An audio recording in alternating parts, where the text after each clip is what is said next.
আসসালামু আলাইকুম এভরিওয়ান, সবাই কেমন আছো? আলহামদুলিল্লাহ আমি ভালো আছি। আশা করছি তোমরা সবাই ভালো আছো, সুস্থ আছো। চলে আসলাম নতুন একটা ব্লগ ভিডিও নিয়ে, আবার তোমাদের সাথে কথা বলতে, দেখা করতে আর আমার লাইফস্টাইলটা শেয়ার করতে।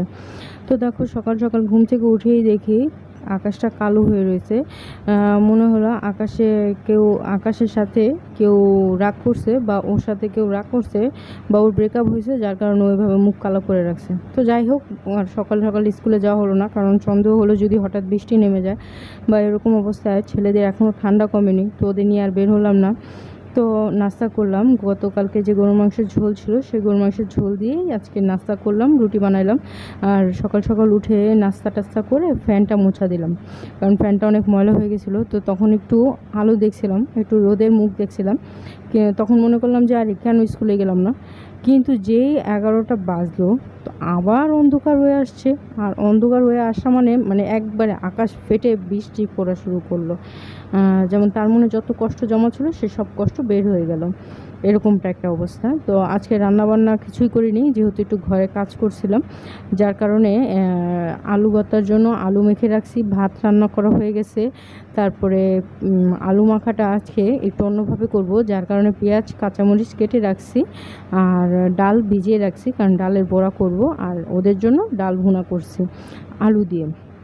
কারণ যেহেতু গতকালকে মাংস খাওয়া হয়েছে, তো ভাবলাম যে আজকে একটু হালকা ফুলকা খাবার পেই, তাহলে পেটে ভালোভাবে হজম হওয়ার মতো একটা এই অবস্থা থাকবে। তো আলু মাখার জন্য আমি আলুটাকে, পেঁয়াজটাকে আর কাঁচামরিচটাকে একটু তেলে ভেজে নিয়েছি মচমচা করে, ওটা দিয়ে আমি মাখবো।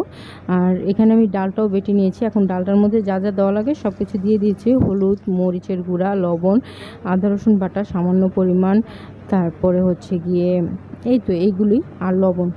তো এগুলো দিয়ে মেখে ডালটাকে এখন আমি বড়া বানিয়ে নেব। তো এই বড়া দিয়ে ভাত খেতে আমার খুব ভালো লাগে। তো বড়াগুলো যেগুলো ভাজা হয়ে গেছে সেগুলো সাইডে উঠিয়ে রেখেছি, তার কারণ হচ্ছে গিয়ে তাহলে এটার থেকে যে তেলটা বের হয়েছে সেই তেলটা কড়াইতেই থাকবে আর বাটিতে মাখবে না, এই জন্য এটা আমি একটু সাইড উঠিয়ে রেখেছি। আর এখন আমি ওইটা হতে থাকুক, আর আমি আলুটা এখন মেখে ফেলবো, তাহলে আর কোনো কষ্ট হবে না, তো তাড়াতাড়ি খেতে পারবো। আর খুব ক্ষুধাও লেগে গেছিলো, কারণ অনেকটা সময় পার হয়ে গেছিলো, তো কাজ করতে করতে ঘরের অনেকটা ডিপ ক্লিন করছি, তো সব কিছু আর তোমাদের সাথে শেয়ার করতে পারিনি। তো এখন আমি ভাত খাবো। তো আমি ভাত খাবো হচ্ছে কি আলু মাখা, বড়া, আর হচ্ছে কি পাতলা ডালটুকু দিয়ে, এটুকু দিয়ে আমি খাবার খাবো, এর বেশি আর। তো সন্ধ্যা হয়ে গেছে, ছেলেকে পড়াতে হবে, কারণ সামনে ছেলের পরীক্ষা, তো ওকে পড়তে বসালাম। আর পড়তে পড়তে আম্মু আবার সামনে আচার দিয়ে গেছিলো, সেই আচার খাওয়ার জন্য সে বায়না করছিল, কিন্তু তাকে দিলাম না। তো যাই হোক, আমার আজকের ব্লগটা কেমন লাগলো সবাই কমেন্ট করে জানিয়ে, সবাই ভালো থেকো, সুস্থ থেকো। আগামী দিনে একটা ব্লগ দেখার স্বাগত জানিয়ে আজকের ব্লগ থেকে বিদায় নিচ্ছি। সবাই ভালো থেকো, সুস্থ থেকো, আমার জন্য অনেক দোয়া করো, আর আমার ছেলের জন্য দোয়া করো, সামনে যেহেতু ওর পরীক্ষা। আর আজকে কি দেখাতে পারলাম না, কি দেখালাম কিছুই বুঝলাম না। তো যাই হোক, আল্লাহ হাফেজ।